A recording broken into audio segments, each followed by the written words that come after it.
eligible voters out of all the ethnic groups here in the United States. More than 11 million will be able to vote this year, making up nearly 5% of the nation's eligible voters.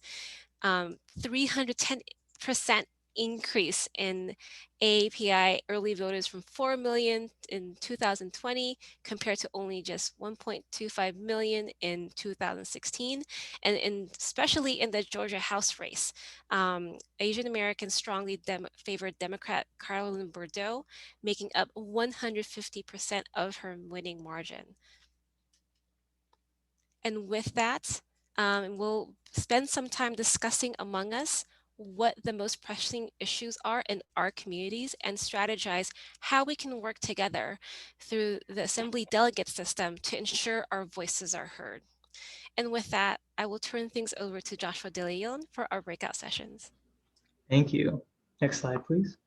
So before we jump into the content, we want to recognize that everyone is coming from different levels of knowledge and awareness of what the ADEM campaign is, and different levels of political engagement. And so whether you are in the streets protesting every day, or whether you're fairly new to the political process, this is a space for you to see how your voice can be reflected and heard. And so with that, we're going to launch into breakout rooms in just a moment. We'll only be there for about 7 minutes. But we'd like you in your group to introduce yourselves and to try to go through a few questions. So the first one will simply be, what brings you here? It can be as simple as, my friend told me to come. It can be as complicated as having an issue you care about.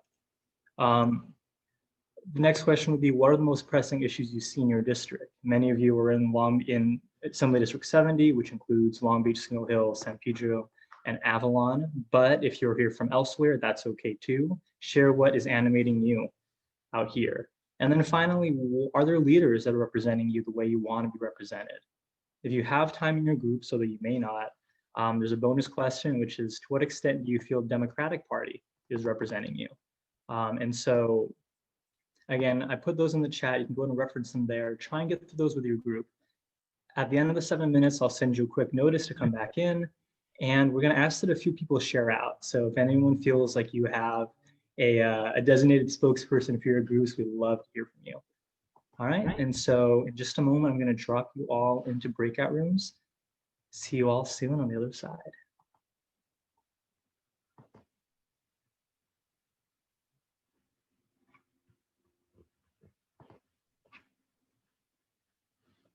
And for folks just joining us, if you are not in a breakout room, go ahead and let me know and I will add you.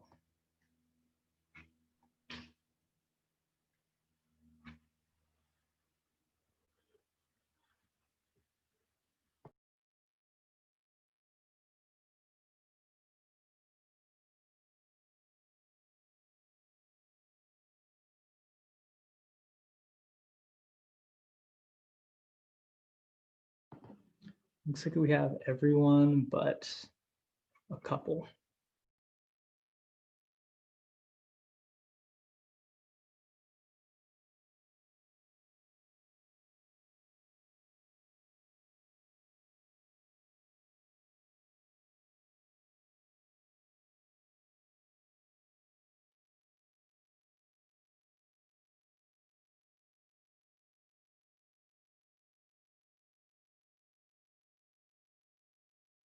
Yeah, it looks like a handful of folks haven't joined. Yeah, so let's see. For folks who can't get in to the breakout rooms, you can hang out here with us and then we'll drop you in a moment. If you're unable to join breakout room at all, just stay here and we'll come back together in a few minutes.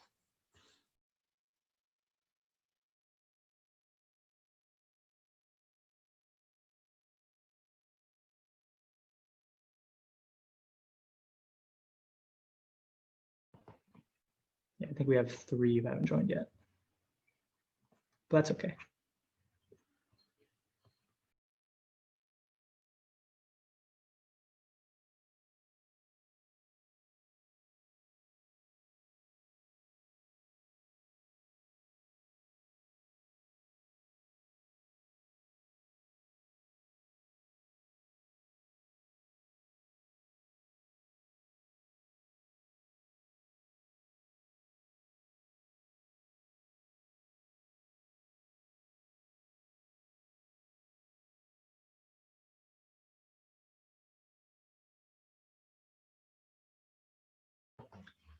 Hey, Chris, we've sent folks into breakout rooms, so they'll all be back in a few minutes. Do you want to join one of them, or do you want to hang out with us for it?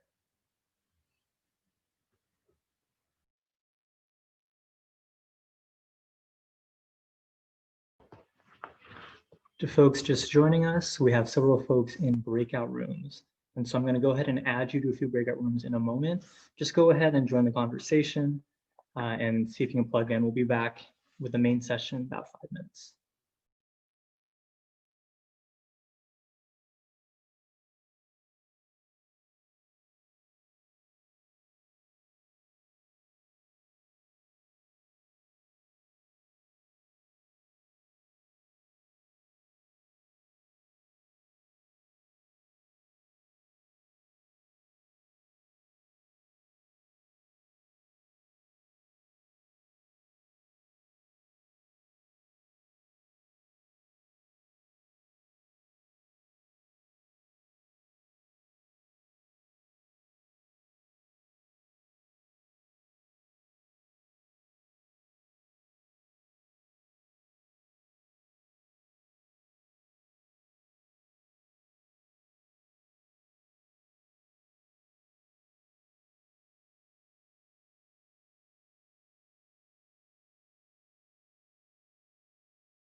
Hey. Hey, I just wanted to say hi to both of you. Thanks so Hi, much for Vanndearlyn. coming. Oh, no problem. Yeah, happy to be here. Oops. Okay, 3 more minutes. Should we keep going? Okay. Yeah, so I think homelessness is probably the biggest issue that I see kind of day to day. My pending concern is like small businesses just being absolutely destroyed and like what that's going to look like in the coming months. So those are probably my top two. And then I'd like to say that my boss, Congressman Lowenthal, represents me pretty well. I agree with most of the stuff that he does. So I feel lucky there. On the state, on just across the border though, pretty concerned about Michelle Steele going to Congress now. That's kind of concerning, but 2 years hopefully is all she has. But anyway. Okay. I'm Reggie, and I'm running for ADEMs in AD 66. Some of the big concerns in my district, I would say, and not a lot of people are going to say this, but systemic racism, because we do have a white supremacist that they've gone to Charlottesville, they've gone all over Los Angeles terrorizing communities of color. But also we've been having hate crimes in our communities, and the hate crime victims are not getting support. Not only that, but we also have an issue with the police, local police. They are killing people of color and they are not getting justice. And our communities are not listening to our cries for justice. To, you know, we just want like a citizens oversight committee. We want to fire the officers. You know, none of that has been heard or paid attention to. You know, we definitely need Medicare for all just because of the pandemic. Homelessness is a big issue. Right now we're working on there's a homeless encampment in AD 66 that, but it's actually within the jurisdiction of the city of LA, and the city of LA is trying to do sweeps on it. In other words, trying to just wipe it off the face of the map of the earth. And we're trying to address that. So do I think that I'm under Assembly Member Al Marsucci? Do I think that he's representing me? No. I was ADEMS in 2017 and 2019, and I kept lobbying him for SB 562. And I kept I kept pleading, asking. He helped block it. He helped block it, and he kept saying, "Okay, we're gonna be like working on something. I'm gonna be working on something about healthcare." Nothing. we're in a pandemic right now, and all he's doing is like, he's concentrating on reopening the restaurants. But what about getting, what if we had SB 562? I think we'd be in a better position. And we obviously need COVID relief, because those people that are working in the restaurants and have to close down, they're not going to be working. They're going to need money to stay home. Otherwise, what are they going to be doing to survive? You know? But yeah, what was the third question? I think you got all of them. Okay, great. Yeah. But it's just really frustrating. And this is why I'm running for ADEMs. Mhm. It's just that, hey, answer these questions. We are in a world of hurt right now. All the a lot of the Democrats in 8066 say, well, we just got to go for incremental change. How can we do for incremental change right now when the number of deaths of COVID are ballooning?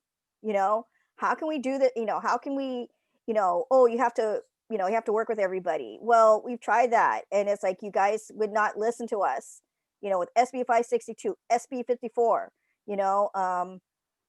that was the 54, the California Values Act.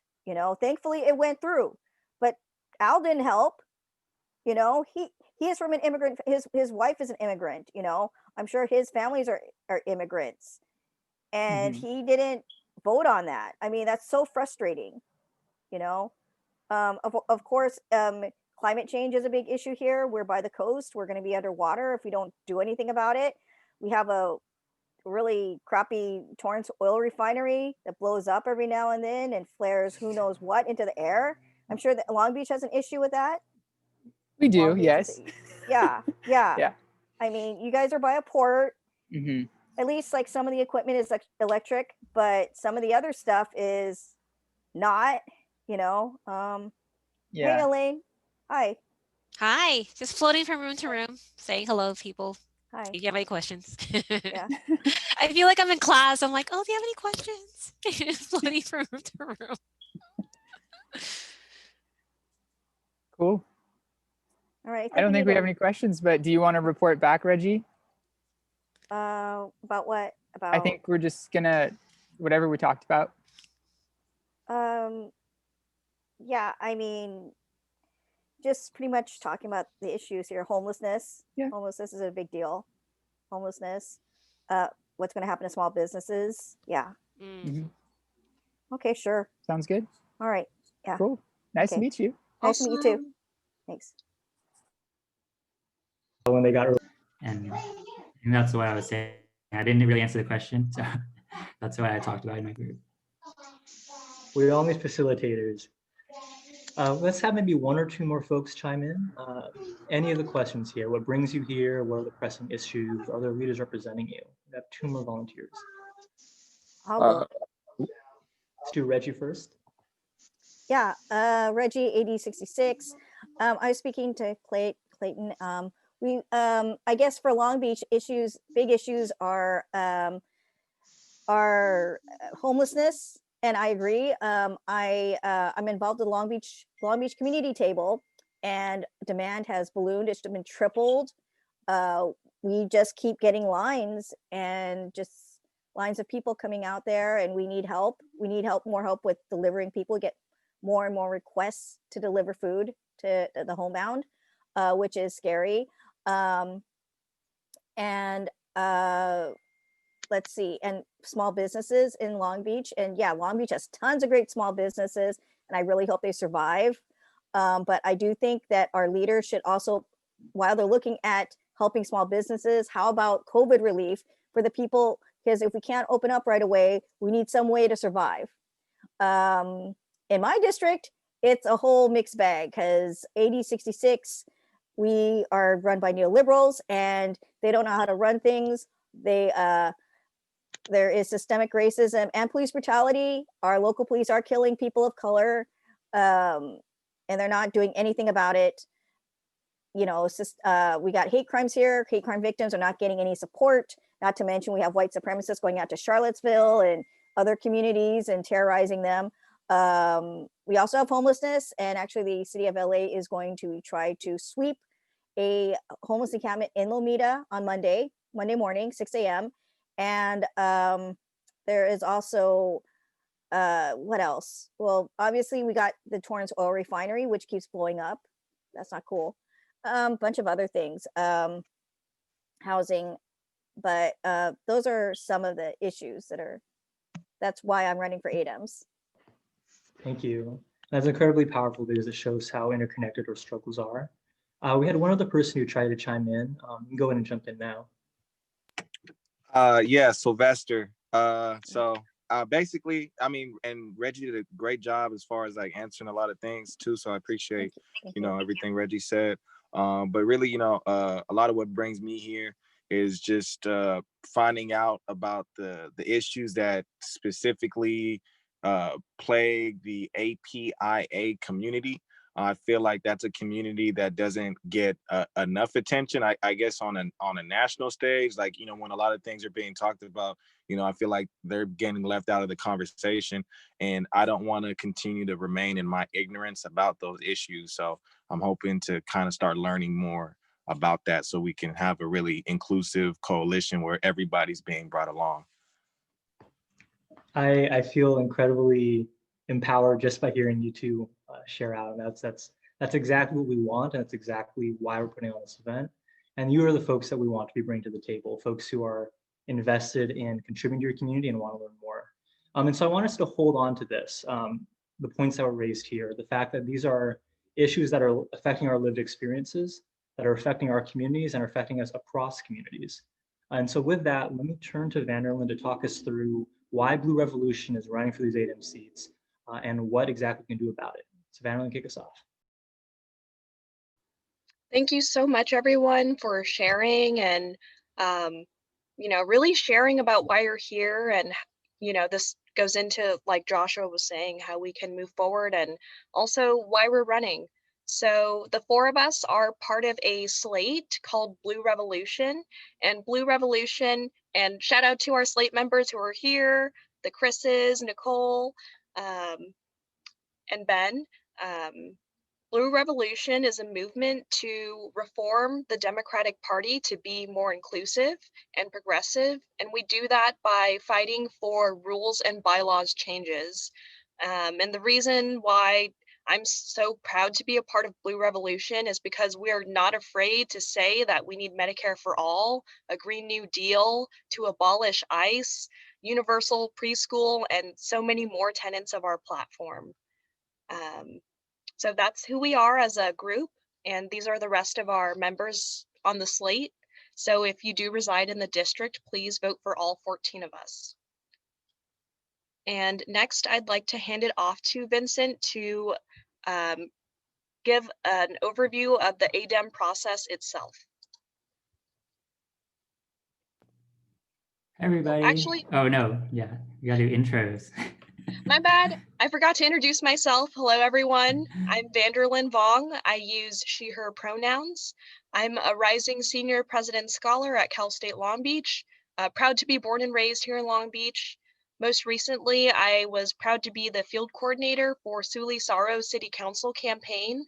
I really put my heart into the work that we did, and it was, you know, with, by, and for the community to have representation at the city council level. And that's also why I'm running to be a part of the ADEMs again, so that our community has a seat at the table, and also so I can fight in solidarity with all of our other communities for the policies that will bring equity and justice for all of us.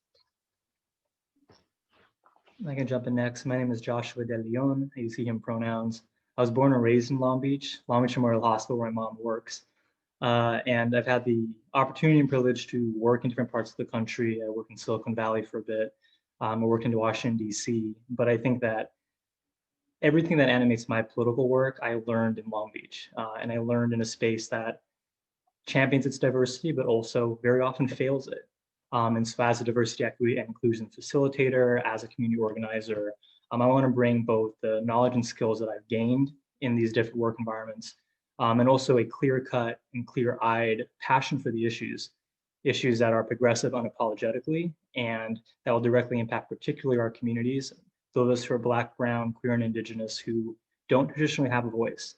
And so that's why I'm really excited to be on this slate of 14 incredible folks and this group of 4 API individuals on this call who are really going to push this work forward. Hi, my name is Vincent Vo, and my pronouns are he, him.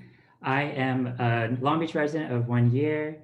I first got started politically when I learned about Bernie Sanders and his progressive ideas. Growing up in Orange County, that was very different from what I was used to. I don't have a lot of people in my circle, my friends and family, who are politically active, but I liked what he was saying, and I believed in what he was saying. And I was motivated enough to go out and volunteer for him. I went door to door. It was something that was initially very uncomfortable, talking to strangers, talking to my neighbors, just putting myself out there was really uncomfortable, but I've grown to like it. I really like talking to people about and engaging them in these conversations. I definitely prefer talking to strangers more than talking to my friends and family. I don't like talking about politics with friends and family, and I much prefer talking to strangers. So I'm taking a big step. This is my first time running for ADEMs, thanks to my friend Andrew. He asked me to run. It's definitely pushing me more into my outside my comfort zone. I'm really forced to talk to my friends and family about this because that's how I'm going to get the votes. But other than that, I'm very excited to engage more people. That's something I was discouraged about when I went around in my neighborhoods. Was there was a lot of people who weren't politically engaged and they feel like their voices didn't matter, their votes didn't matter, that they didn't believe in the political process. So I want to include more people in this process because I feel the party doesn't represent us, and it can only represent us when there's more people. So that's why I'm running. Thank you. Hi, everyone. So Elaine Villanueva Bernal. My pronouns are she, they. My Tagalog pronouns are siya, sila, which is also they, them. Yeah, I'm running because I want to be the voice of the people and the voice of science and reason in the Democratic Party, which certainly needs a lot more of. Personally, I'm running because of my family. My husband and I are very much rooted in this area. I grew up in Carson. I'm originally from the Philippines. I grew up in Carson, and my husband grew up in North Long Beach.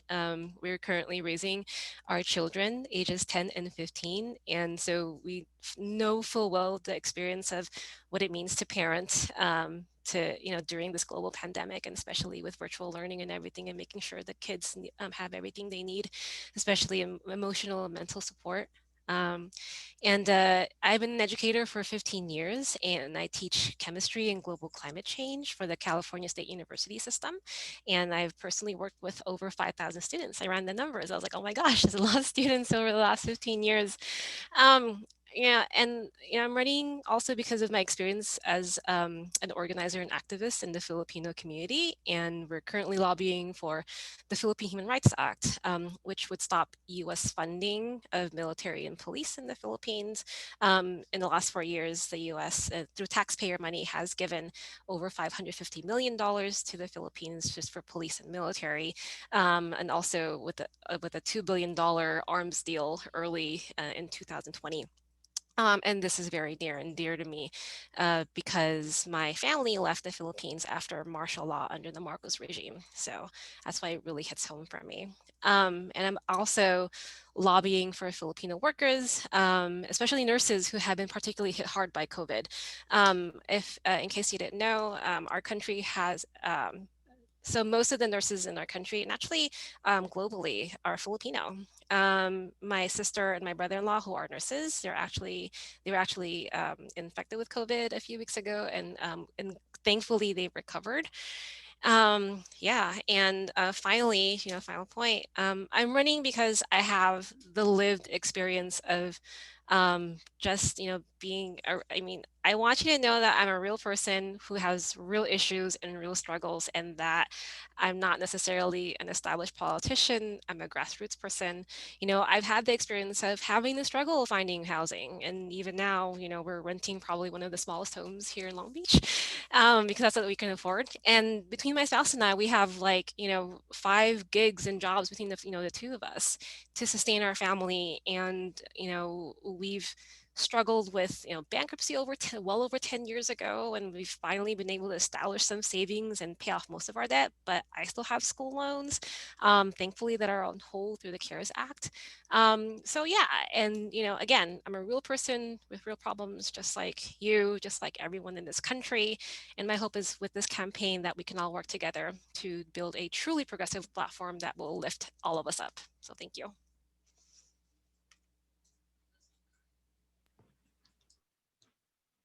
Hopefully that's a good picture of why we're running and the real stakes involved. I'm going to toss a quick poll up before we transition to Vincent's section. Go ahead and just fill those out real quick.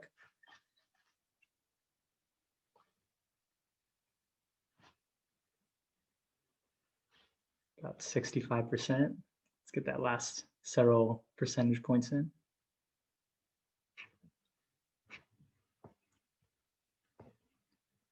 We have a couple people who are really torn between yes or no, it sounds like. All right, I'm going to go ahead and close the polls now. So as you can see, about 50-50 break. Actually, exactly 50-50 break. And so this is good information for us as we go into the rest of this program. Vincent's going to talk through, for the folks who are not aware of this, what exactly it is that we're running for. And for the folks who are already aware, this will be a good refresher. So Vincent, over to you.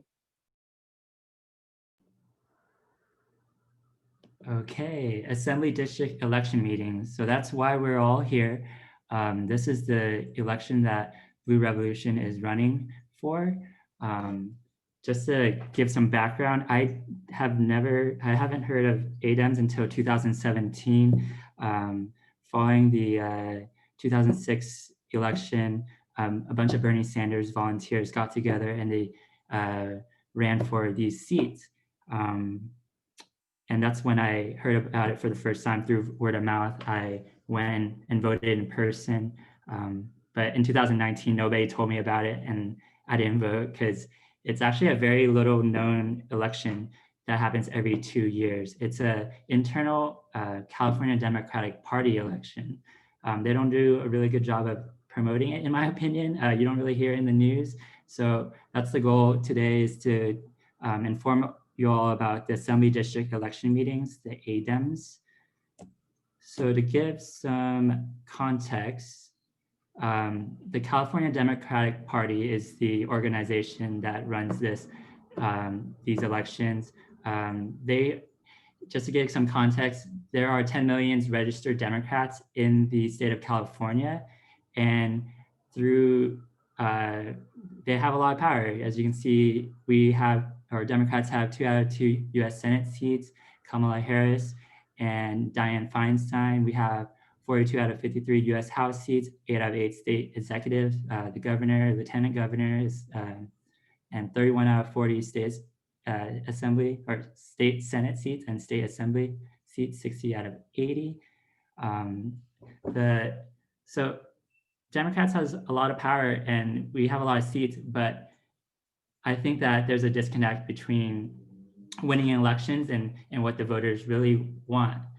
And here's the graph that shows the party, the voter registrations by party. Democrats have more voters than any other party, more than Republicans, more than independent, decline of state, or no party preference. And so having the most voters, we should have a lot of power and we should be able to get what we want, but that's not necessarily the case. Okay, next slide. So who makes the decisions for the Democratic Party? Who are the people involved? So there are 3 subgroups of these people, or delegates. The first subgroup, making up a third of the group, is our party leaders, elected officials, and their appointments. So party leaders are people who are voted in to kind of lead the party, to run the party. elected officials are your people who have already ran for office and they have been elected. So those are your mayors, your city council people, your state assembly member, your governor, your state senators, and your U.S. senators and congressmen. And they also get to make appointments. So there's over 1,000 seats for this subgroup. So they get to make at least 5 appointments each. The second group are the County Central Committee. And these people are voted every 4 years and they get to make appointments as well. And the last group, in my opinion, is the best one, is the Assembly District Delegates. And I'm going to be talking about that a little bit more. So what delegates do is they go to the state convention every year. And at this convention, they decide what the party platform will be. So the party platform is what the Democratic Party decides is important, what their goals are to attract more voters. These are the values of the party. Also, delegates will vote on endorsements. So before elections happen, you'll get a mailer from the Democratic Party telling you who the Democratic Party endorses and who you should vote for. So at these conventions, this is where that's decided, and also on laws as well and propositions. And more importantly, they decide the rules and what rules should be changed. Since the Democratic Party is an independent organization, they decide how their primaries are run. They make up the rules for that. So they can make a lot of decisions at these conventions. And they decide and they vote on party leadership, who's going to lead the party, the chair, and the co-chairs. Next slide. And the main takeaway for me is, or I hope for you all, is the ADEMs are very important to changing the Democratic Party. It's the only part that is, everyone is elected in, no one gets to make appointments. So it is the most democratic aspect of the party's convention process. Through this process, we hope to increase representation in the party. Asian Americans and Pacific Islanders are underrepresented by party registrations and in elected seats as well. We hope to build some grassroots power. Like I said earlier, there's a disconnect between what elected officials are willing to do and what the community really wants, such as single-payer healthcare. So we want to bridge that gap between elected officials and the community. And we want to transform the party. And Blue Revolution, just to give some context, and has changed the party. They changed some rules to make the party more transparent. But there's still a lot of work to be done. The elected officials and the party insiders still outnumber the grassroots activists. So I hope to be a part of that in the future so that we can transform the Democratic Party. That's it.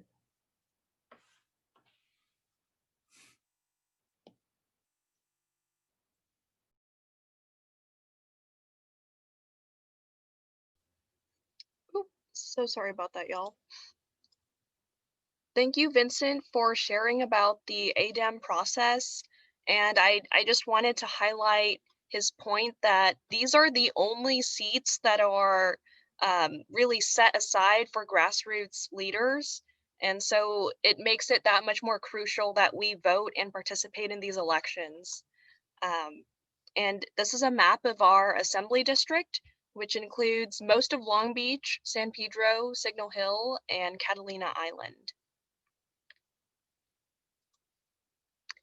I'll be sharing about how you can vote. It's very easy if you are comfortable with technology. Since this is a Democratic Party election, you must be a registered Democrat in order to vote, and you must reside in the 70th Assembly District. If you don't, there are candidates running in all of the assembly districts, and hopefully there are some progressives that you can throw your support behind. So we recommend that you check your voter status because you must be a registered Democrat. Perhaps you chose no party preference. So just make sure that you're able to vote. Next, you must request your ballot before January 11th, which is coming up very soon. and you can go to adem.kdem.org to request it. Next, you should save your registration ID. This is unique to you, and you must write that on your ballot once it arrives in the mail. And lastly, complete and send your ballot. We're recommending by January 20th to ensure that they receive it no later than the 27th. And that's it. All right, and so this was a quick run through of what the stakes are on this, right? I know that for a lot of folks, after November, it was a long, deep breath, and then potentially checking out and getting the healing that we need.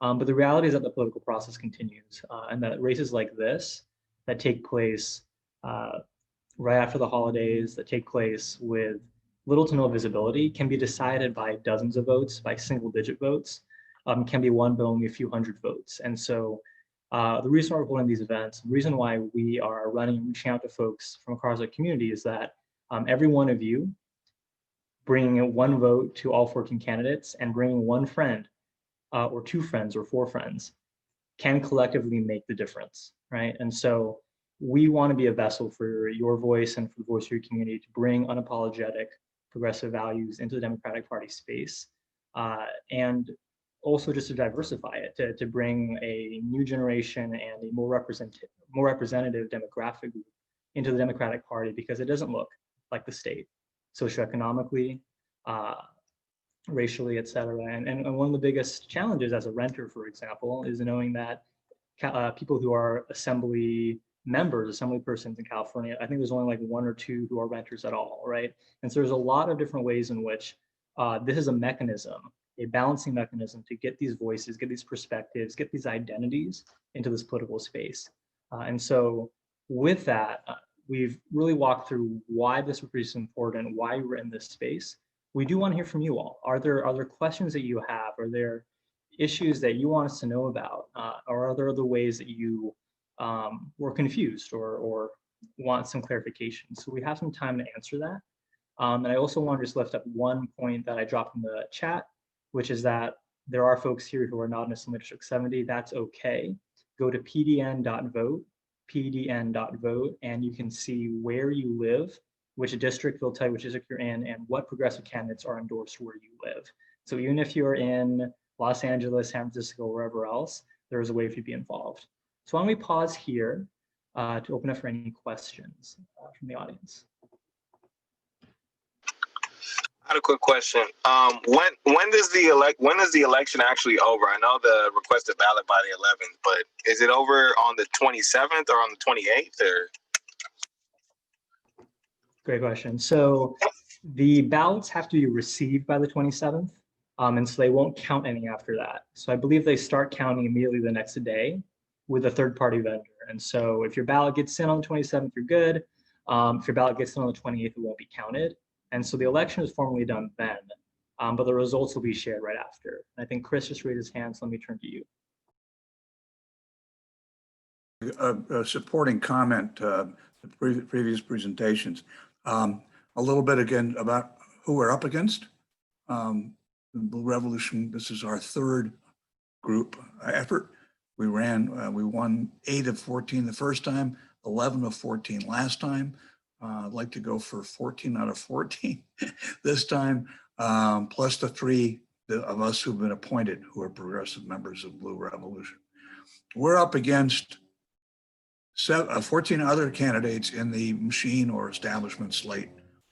7 of them are elected officials. 5 of the rest of them are staff members to other elected officials. What this is about is holding on to power. And they want to hold on to power across the board, across the state, to keep re-electing assembly members who won't do anything progressive in Sacramento because they're beholden to the money in politics. So there's a lot going on here. And the people, a lot of us talk about taking over the party. Well, we're a third of the delegates at ADEMs, and only a few of us get elected each time.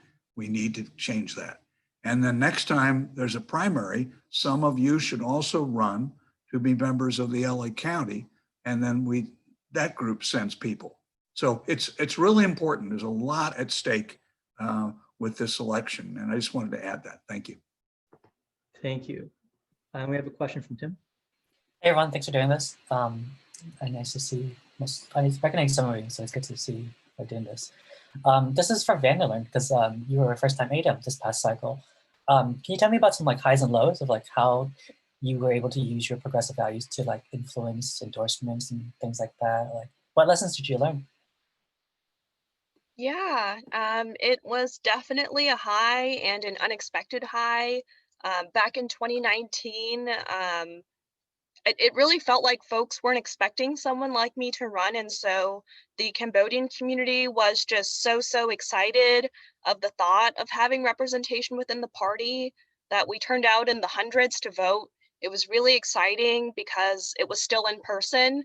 So there were like 400 of us in the span of 2 hours voting and registering to vote. It's been a low just to experience and see how undemocratic the party is. So a few of us, actually we're all here, me, Andrew, and Vincent, we were Bernie delegates to the 2020 DNC, and we actually had our rights revoked as delegates. We weren't able to make motions, really to do anything during the DNC. And that's only ignited the fire in me even more to run and to make these changes within the party so that more of us can have a voice, because the way it's set up is that we're like, I don't know, like strangled and don't have a voice. And it's also been another high to find a political home. Like I felt pretty lost until the DNC, and it was really with the Bernie folks. And we would be on organizing calls every week until like 10 p.m. or longer, just trying to figure out how can we use our voice to influence the decisions in the party. And was really proud, and maybe Andrew would like to share about our vote to not endorse the platform, because we wanted to say that we need Medicare for all. Yeah, that was an action that we did as Bernie delegates. I would kind of take a little step back and talk about the ADEM specifically. In 2017, kind of the first post-Bernie Sanders, that, you know, we had a general election where Donald Trump won in November, and then in January, hundreds and probably over 1,000 Bernie candidates ran for these ADEM seats statewide, and about 600 of them won. And what happened immediately after that was we had our chair's election, just like we're about to have another one right now. Kimberly Ellis was running. She was a progressive against Eric Bauman, who has since been disgraced and thrown out of the party for sexual assault. But at the time, he was a very, very powerful corporate Democrat, and he was the chair of the party. So we lost that by 20 votes out of 3,000 votes. It was so close. The progressives almost literally took over the Democratic Party in California. She ran again in 2019. It was not quite as close that time. And there was sort of a receding of how many of these progressive delegates from 2017 to 19 there were. But we're hoping this time with your help, these really, especially under these new COVID protocols with this online request your ballot, this could literally come down to like 100 votes or 200 votes, and we can really do something incredible statewide. So I just wanted to share those couple highs that we had.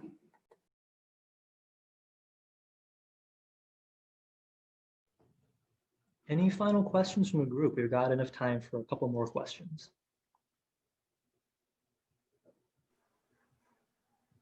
Clayton, go ahead. This has been amazing. Thank you, first of all. Are there any big issues that that if you are elected, you would plan to push on? Is it Medicare for all again? Is it the Green New Deal? Or are there other things that you're excited to push for? I see Chris, he wants to speak on this. I wanted to answer that. Yeah, the things that we tried to get on the platform last time, we wanted to get a Green New Deal. And what they did is they decapitalized it. Well, that's like decapitating it, because it's, it's 3 words that are just words. But if they're capitalized, it's a thing. And they didn't want that in the California platform. The other thing is Medicare for All needs to be in the platform. And one of the things we've been pushing for at Blue Rev since 17 is to try to get the party to require its endorsed candidates to pledge to support the platform. Surprisingly enough, that's not a requirement now. So if you get an endorsement from the California party, you can take whatever position you want on any issue. That needs to stop. Thank you. And I think for all of the candidates, we could probably go on for quite a while on issues that we care about. I know that one that I think about quite a bit is the fact that despite being a democratic state, if you look at the ballot measures that fail statewide, there are things like affordable housing, right? It's things like affirmative action, right? And so I think holding our elected politicians accountable to the fact that just because they have a blue sticker, right, does not mean that they're representing us and our folks. And so I think that's one major piece. Tim's got his hand raised. Let me turn to you, Tim. Yeah. About that last part about Medicare for All, thank you. I think this is like a broader thing about how when elected officials can bypass the ADEM process by just doing their own thing a lot. In the 2018 endorsements, ADEMs actually got a lot of progressive endorsements through, but then incumbent congressional Democrats would just make their own endorsements outside the party, and that way support their own friends, like in Orange County. And I thought this was like very undemocratic to see like just ADEM slates just be disregarded so easily. So this is kind of like an open brainstorm because I'm kind of curious to see how people are thinking about, like, we can have the most progressive platforms like abolish ICE, and we should. What's the glue that's gonna stick like the elected officials to the platform? Because like they're not even reading the damn thing, you know? Like, and I don't know how to process that as a party activist myself, because in my head, I believe the stronger the party, the less important the candidate becomes, because they would just be replaceable by what the delegates want. But that dynamic doesn't play out as often as we'd like. So I just wanted to see if people are thinking about stuff like that, because that's how I've kind of watched this stuff play out over the last 4 years. Yeah, I'm certainly, I'm looking forward to pushing for not just a Green New Deal, but like the Green New Deal, you know? So like I had mentioned, I grew up in Carson, and Carson, Wilmington area, actually, if you're not familiar with the area, there's actually 5 major refineries in that area, and it's been there for decades. So I certainly lived through smog alerts, all that, and then just, you know, like a lot of environmental racism. You know, communities of color often hit first and hardest when it comes to climate change and environmental injustice. So that's, I mean, so from that lived experience, and also with, you know, my son having had asthma, you know, for a good part of his life, you know, and he's only 16. So those are the concerns that I come with, especially, and that's why I'm excited to push for, you know, a Green New Deal. And Chris has had his hand raised. Diwali. Yeah, thanks, Josh. So I just wanted to a bit respond to that young man's question relative to how it is we can be it motivate, require, be it enforce elected officials to actually, because none of this jazz is going to get implemented as legislation unless we have support through the legislature. And through the ADEM, or be it through the California Democratic Party endorsement process, we as ADEMs will be those that recommend anybody who wants to run as a Democrat in our assembly district, and that is at the state level. So we are participants in what is called the pre-endorsement conference. We all sit down in a room, well, we used to, I imagine it'd be virtual now, but anybody that wants to run for state assembly, that wants to run for state senate, that would be representing us, they have to come and request an endorsement. And we do get the opportunity to have them, to pose questions to them. And you know what, and if they're not abiding by, say, the platform or that which we so desire in our elected official, then we find somebody else in vet and run somebody against them that is, and that is what we can, and get support to endorse that individual. So that is the level of influence that we have, is that we are part of those that do recommend to the entire body of the state of California to endorse candidates in our region. Thank you, Chris. And I think all this is also a reminder that us as grassroots candidates are committed to continuing to have dialogue with grassroots voices. I think what happens oftentimes is that folks will get into party positions and they'll never talk to folks again. You'll never hear about them. And I've been in events where I'll ask folks like, how many of you can name your elected officials in Long Beach? Never mind your delegates, and they can't, right? And I think that part of what we're doing here and part of what we can commit to continue doing is be responsive, right? And to be attentive to our community and not take it for granted. So we're at 1 minute before time, so we have time for one final question from the group if there are any. And then afterwards, we'll take the recording off and some of the candidates will hang out for a few more minutes if you wanna chill with us, talk with us more in depth, but time for one final question or comment. Andrew. I challenge all of you who are current delegates and candidates to be a delegate to sign this letter to Governor Newsom, which I just put in the chat. It's for Medicare for All. And what it's doing is urging him to request the federal waiver we need to set up a state single payer system, a state Medicare for All system on January 20th, basically, is what it's about. So he actually already requested the waiver once from the Trump administration on his first day as governor. We're just asking him to do the same thing with the Biden administration on day one. And so with that, everyone, you have some calls to action. Number one, if you have not yet registered to be a voter in ADEMs, do it and do it right after this. I challenge you to do it within 2 minutes. Get that ballot in, save your number, and then when you receive your vote by mail ballot, fill that out, add your voter ID number, and send that in by January 20th or sooner so that you can have it counted, make sure it gets in before the 27th. And then we've got some bonus actions like taking a look at that link that Andrew dropped in the chat, bit.ly/Newsom open letter. So with that, we're going to go ahead and close out the event. Do any of the other candidate panelists want to say anything real quick before we shut down? Nope. All right. So yeah, Josh, just one thing is that it's very obscure and seems undemocratic, but you can vote for 14 people in this election. It is that is the 7 female identified and 7 non of those of us that are running. So it's like I said, it's really obscure. You can vote 14, but it is democratic.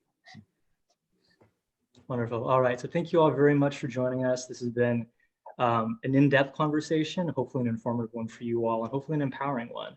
So you have your homework, and we are going to hang out for a few more minutes, take the recording off, and answer any more questions you have. Thank you all very much for joining.